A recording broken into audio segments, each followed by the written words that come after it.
Hi guys. I'm putting this in part of my diabetic section because, quite frankly, I found that the white bread. Yeah, everybody knows that white bread is just disastrous for blood sugar. It's like eating a spoonful of sugar. Well, it's more than Oh, yeah. By the way, the person behind the camera is Lori. Say hi. Hello. Enthusiasm for in front of camera is not deal. But anyway, she is now the camera fogey. Okay, or camera woman. Anyway, so she's behind the camera, and because it's easier if she's there to get everything all that sort of stuff. Anyway, as everybody knows, white bread's really dead, and Laurie kept saying, "Oh, I know," and I kept going through the whole wheat bread, but quite frankly, it tasted like shit. Crap. So, no, it tasted like shit. Anyway, hey, I put this not for children on the thing, so. But so what I did is I started playing around making my own bread, like everybody else did, and I found it actually wasn't bad. And in fact, I now make the bread. I first started off with percentage of white and then whole wheat, and then I've now progressed to whole wheat, and actually it tastes really good. So now I find it's best just to make my own bread, and I thought we'd just do a quick one on how I make it, because it's not hard, but it does take time. It takes about 3 hours to make a bread, so I end up making enough to make 2 loaves of bread. It doesn't perk your blood. And it doesn't. And I still say a slice of bread acts as about 60 carbs, but it doesn't spike it as nearly as fast. It slowly brings it up, but if you treat about 60 carbs per slice, and the slice is a little deal because these aren't. I mean, it's a hand carved slice, so some slices are thicker and some less, but about 60 carbs when I'm putting my insulin. So I always say, hey, that's 60 carbs, and probably isn't even that's even a bit on the generous side. Yeah, but yeah, if I'm putting it, I treat it like I prefer open faced sandwiches, and I say that whole sandwich, everything else on it is about 60 carbs, and that. So I think what we'll now is concentrate on what I need, and I've got everything all arranged up here. Normally I have it in the counter and all that, but it makes it easier. So so what I need is I have 50 milliliters of warm water. And Laurie, do you want to come down and zoom in on the control on the panel, like you did before? So I've got everything I need. Normally I don't keep it all on here, but I'm doing it this time, so it's all deal. So we got 50 mils of warm water here. We got 620 mils of warm water there. Got some whole wheat flour here, olive oil, nice sugar, salt, and traditional yeast. I like the traditional yeast better than the instant yeast because the instant yeast hacks too fast. And doing the whole thing, this seems to work really well. So first of all, I'll get, and this is the sugar for about 1 kilo of bread, okay, of flour. So that makes 2 big loaves. So I go in there and get that going because the yeast needs something to react. It doesn't do anything unless you do it. So there's no way around this. So that's going to be the sugar for the whole bread. Keep that. That's a good stir spoon. And then get that out of the way. Ha ha ha ha. And then we're trying to try it. Now I find 3 teaspoons of yeast.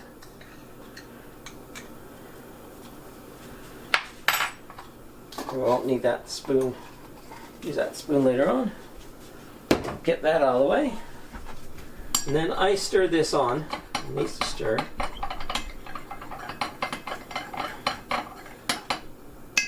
And we'll probably deal. And then I put the timer on for 10 minutes.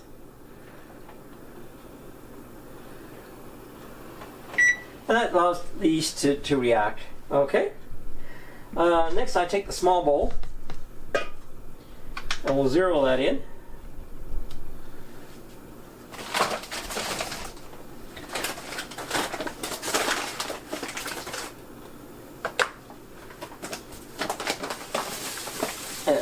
that in there. The bug is dead. I knew it was going to run out pretty shortly.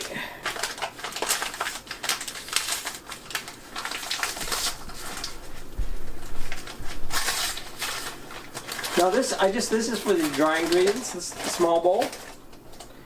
And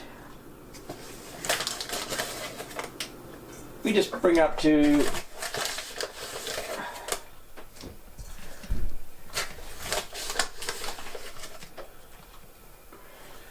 bring up to 1,000 grams or a kilo. It's roughly, each spoon is about 100 plus. And bring it up to, oh shoot, that's unusual. Actually, hit 1,000. I mean, I'm usually not that fussy, but, and then 1 teaspoon of salt. And I like using Himalayan salt in there. Okay, put that aside. I'll re-zero the thing. And for preservative, for the bread, to keep it fresh, I use olive oil. Extra virgin olive oil. And here we put in about 30 mils.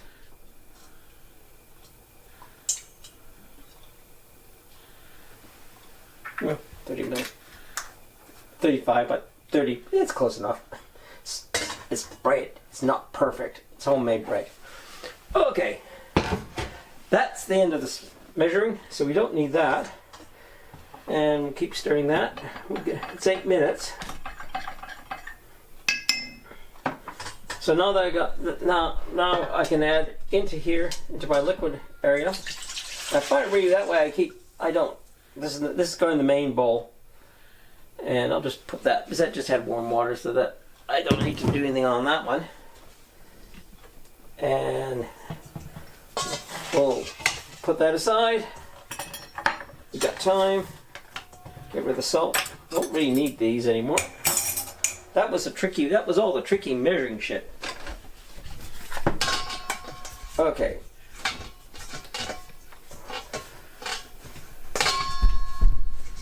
And we mix in the salt and that all mixed together.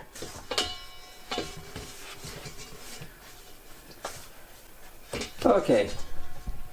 Okay. So, got in my 600 mils of warm water, and this is the 3 teaspoons of dry yeast, and this was 50. Expands. But you let that set for 10 minutes. I always like to do it this way. Okay. So, and then I'm going to mix this up together. So I like to get the wet mixture really good done. And then my favorite, I love this. This makes baking possible. Got it from Amazon. I think it costs about $3 or $4, and you got a whole bunch of this. Put that aside and wash. Now, I like putting in the powder into the wet mixture. Works better that way. And we'll start mixing this up. We'll make this into a basic dough.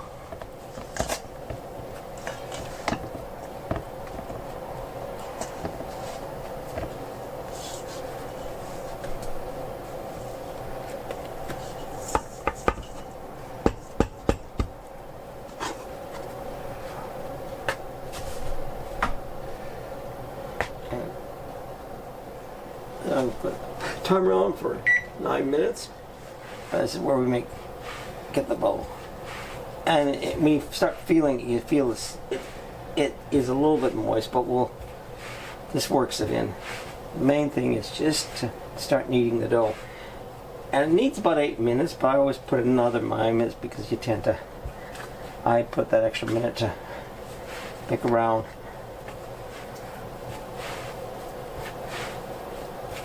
So all this, we'll soon get into it. So it's a nice, main thing is not to be fairly light on your hands. That's what I found. If you really work it, if you push too hard, it just gets sticky and doesn't work very well.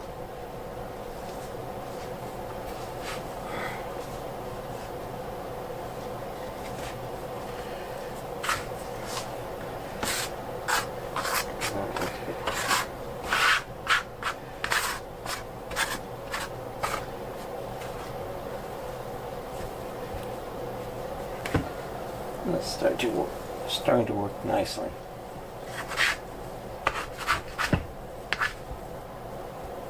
And this is where it's nice to have, I find it's nice to have a little bit extra. Just like this. And I can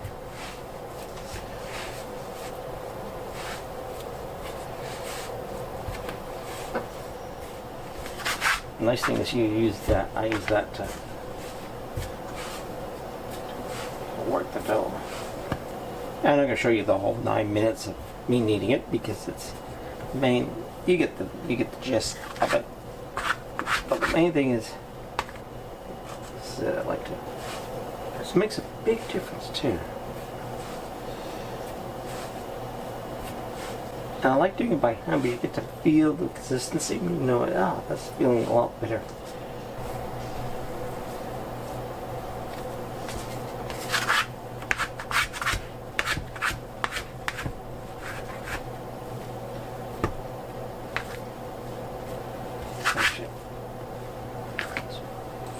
Just a little bit.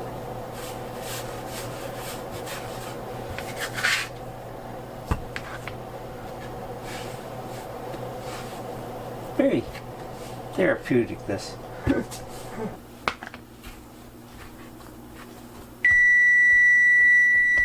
Okay, I'm gonna let that. Now I'm gonna let this rest for 3 minutes, and while I'm letting that rest, I'm gonna scrape out this bowl so it goes back into it. Okay?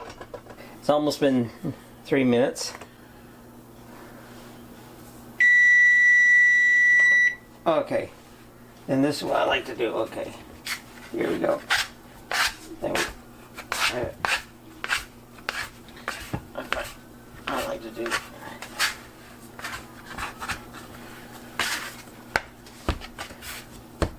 I like to give it a good turn, cup and turn technique.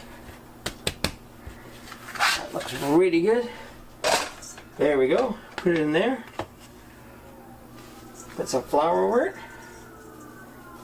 Whole wheat flour. So this is all whole wheat. I don't use any plain flour.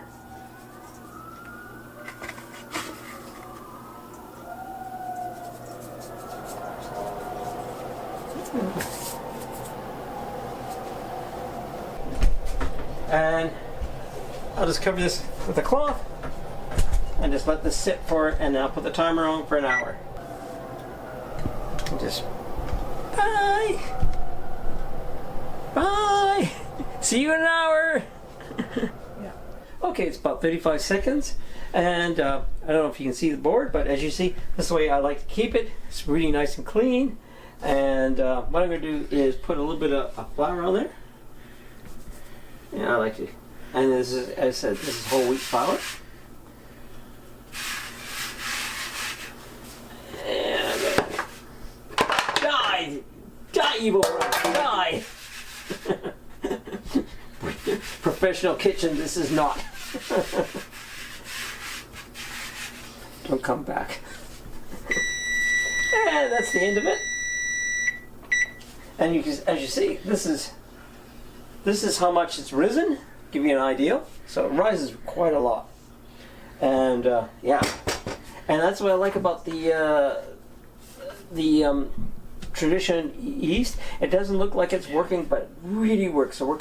It keeps rising right through the whole process. Really nice. So I gotta pull that off. That's why I like having it, cleaning the bowl off. It leaves a lot cleaner. And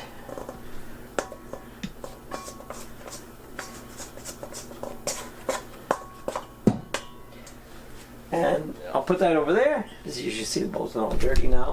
And that's the thing. So, keep that there.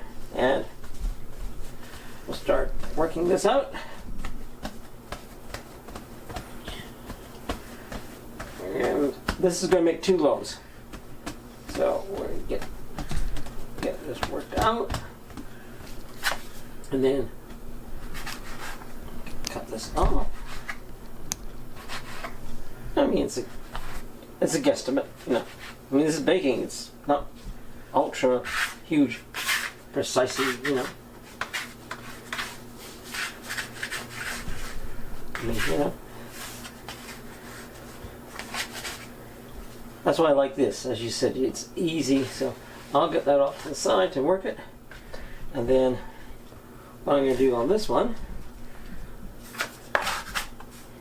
we're going to get it in. We're going to fold it back into a ball.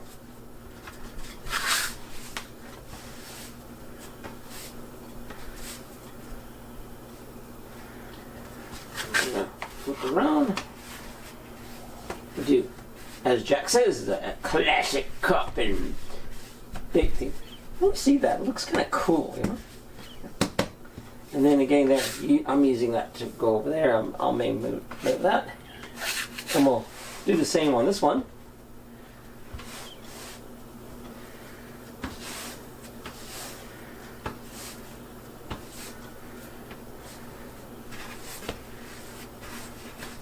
What I'm going to do is I'm going to put a little bit of flour there and keep that there. And I'm going to move this one over there. There it goes. And then do again there. And she said that. This is the fun part. It's kind of cool. Tap. Put it over there. Sprinkle a bit of flour on both of these. I think that. I'm sure what the heck that does. And then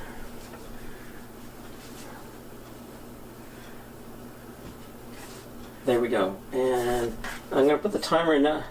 I'm going to put the timer on for 15 minutes. Let them rest for another 15 minutes before we start prepping up. Do you want to bring the whole grain flour up so they can? Yeah, this is just a little bit extra flour that I have. Okay, and yeah. So, give you a little bit. Okay, again there, I'm going to go bit to give you an idea. Like this morning for breakfast, I had a piece of that bread that we froze. We took it out, we unfroze it, and we toasted and with some marmalade. And I estimated that was about 60 carbs. And I think that would have been right if I just stayed home and sat and did not much. But after that, I went out and I said, hey, we need milk. So I biked to get some milk and a few other basic provisions. And I think that burned up a lot more sugar. So when I left the store, I was 8, but I was going down. And as you heard when we first got here, it dropped a bit. But so it really is a lot less carbs than the normal store-bought bread. So that's the reason why. Now, I have not been baking very long. In fact, I came from an IT background. So you know, and another thing too, I felt this bread was just a little bit moist when I was working it. That's what I like about the hand. It gives me a feedback loop. So next time I'm going to reduce it down to from 620 to 600 mils of water, and I'll try that and see if that gives me a feeling. I would need a little less flour on there, because ideally it'd be nice if I could just do it and it was just the exact right amount of water, and you didn't have to add any flour to you know to do it. But if you really want to learn how to baking, I must say the best site I found for introduction to baking is Bake with Jack, and I'll leave a link down there. And the guy's a baker; he knows what he's doing. I mean, I'm just baking just enough to find better because the bread tastes better. It's better for me, and it certainly makes a huge difference. I have a lot less highs when I eat bread, and you can't get away with it. You still need bread. I mean, I try to eat healthy, but you know, a little bit of bread. And this is, as you saw, there's just it's whole wheat flour, and it certainly tastes a heck of a lot better than the stuff that you could buy. And actually, as I said, I went from hating whole wheat to actually loving this stuff, and it seems to last. And we, as I said, we eat 2 loaves and we freeze. So we're going to leave this for 15 minutes, and then we'll come back, and then I'll get the tins out, and we'll go and baking. So we'll stay tuned. So we'll fade into 15 minutes later. We'll be back. Okay, that's been 15 minutes. So get rid of put that aside. I got these silicone baking tins. Were really good. I found I used to put olive oil around them, but it doesn't really make any difference. So I just don't have to bother. So we'll just get them there. Get that. I'm gonna move that out of the way. Always use this, and then we'll get in there. Oh, timer off. Sorry. There we go. As you can see, the timer just went. So we'll get in there.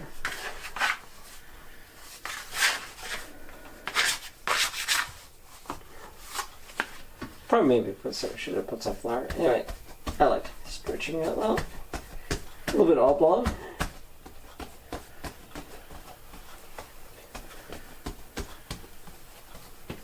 And then we just fold it to the middle. Yeah, fold it to the middle. And then it's just it doesn't take long.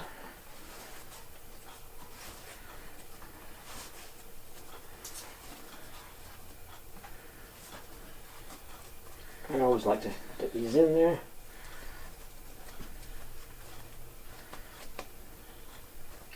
I tend to like to roll it. And actually, I'm going to put a little bit of flour here. And roll there, that's better. Put flour on the ends. And into there. As you see, this is really handy. Yeah, I think I should have had a bit of flour before. But, no.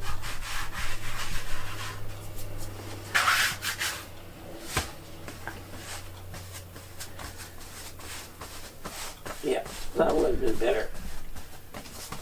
As you can see, not everything's perfect, but it's home baked bread. It doesn't have to be perfect. It gives character. I used to like doing the slicey things, and it makes them look pretty, but it makes it harder to cut. And we kind of find that we just don't prefer not having it. And then came there.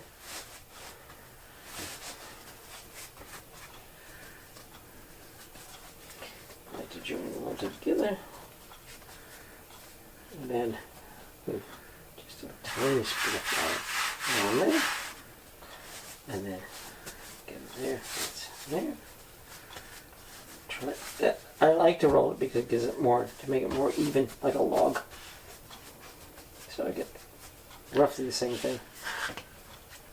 And there, just make sure the ends are nice and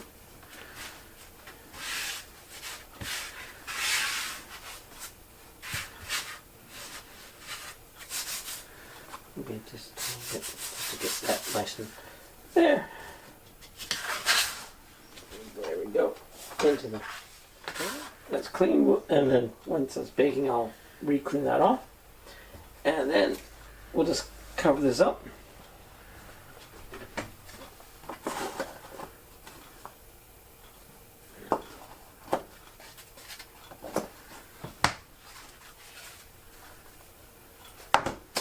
And put the timer on. And I put the timer on 55 minutes.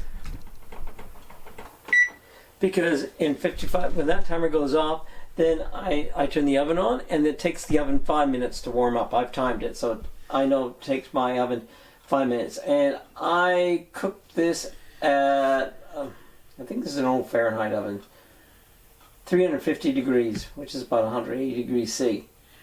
So I'll heat up to 350 because it's an old oven. Just use the temperature. Okay, so we'll let this sit for 55 minutes, and then I won't take the cover off, but that gives me the timer, because we want to let this sit for another hour. And that works out, so it's a full hour time the oven heats up. Okay, see you in an hour. Okay, it's been an hour, so, and I've preheated the oven to 350 degrees, and as you can see, it's risen a little bit. So we'll just pop these in. There we go. And there we go. And then I'm going to put the timer on for 40 minutes. And now I'll clean up a little bit, and as I'm slightly obsessive with dishes, and I don't think, well, I'm not that obsessed with dishes. So Laurie's nodding. Yes, you are. No, I don't like dishes. I like everything clean and ready to do the next thing. So that I'm very clean cooking. You can't tell I've done anything. So we'll just clean it off, get that ready for the next stage in 40 minutes, and we'll pop the bread out, and I'll wait for 5 minutes. It will cool, for one to cool, and we always have a slice of warm bread when sort of like a ceremony. Fresh hot bread. Yay! My my camera Fogey disappeared, so I'm doing this on my own. So I'm kneading down. Anyway, so I'm going to pull this out, and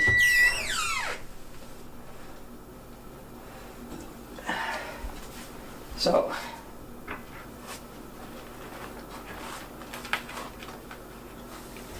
check one of those to be washed. It's one loaf of bread. They're pretty hot.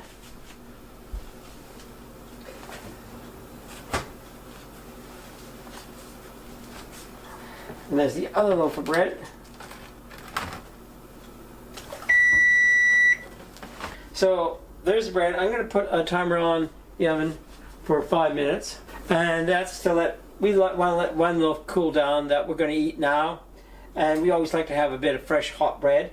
The other one we'll let cool down for at least an hour, maybe an hour and a half, and until it's going to be fully cold, and then we'll just pop that in the freezer. And so we have fresh bread, and this lasts us for about a week, the 2 loaves. And it costs us between 80 and 90 cents to make these loaves. And if I want to be fancy, then I'll do an egg wash on there and make a deal. And sometimes I'll put a picture of other fancier breads I've done, which is basically just the presentation. But this is the most practical use of the bread. If you put slices and all that, it's a little harder to slice. So sometimes if I feel fancy, I'll do extra stuff, just presentation and just the layout. Anyway, thanks for watching. And as I said, the main reason I do this is really my blood sugar doesn't spike anywhere near as high as it does with store-bought bread. There's my bread. Ta-da! And this is when I'm feeling really artistic.